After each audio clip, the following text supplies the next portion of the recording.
We were all watching the debate last night. We were group texting, and immediately President Trump was asked about denouncing white supremacy.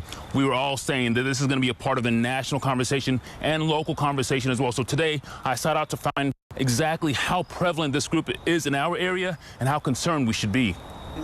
Seconds after President Trump said this, "Stand back and stand by." the Proud Boys, who have been kicked off Facebook and Twitter, blasted their alternative social media sites with images like these. And their response was, yes, sir, Mr. President, we're on standby. The Anti-Defamation League says some of those unashamed members live in our area.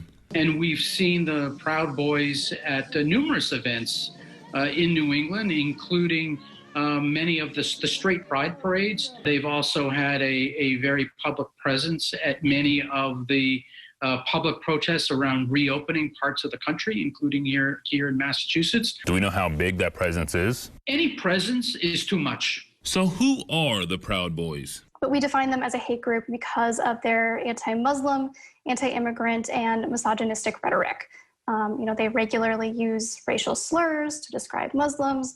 They believe that women belong in the home. They describe themselves as a pro-Western fraternity, but the SPLC says since they formed in 2016, the same year President Trump was elected, some members have taken part in acts of violence and intimidation, with some even holding white supremacist ideologies. I don't know who the Proud Boys are. I mean, you'll have to give me a definition because I really don't know who they are.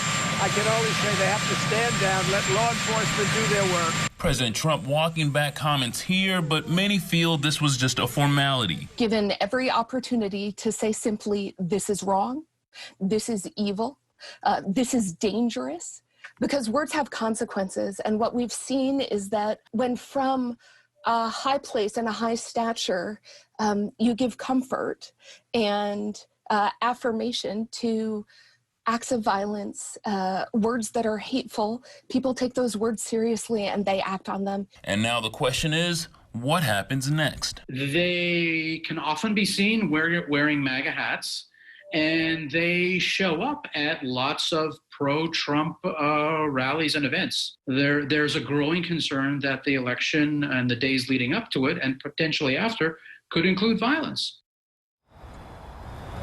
And while we don't know exactly how many Proud Boys, quote unquote, are in our area, the SPLC says there are 44 chapters around the country. Guys? So, Wale, what's their goal? Is it just to spread hate?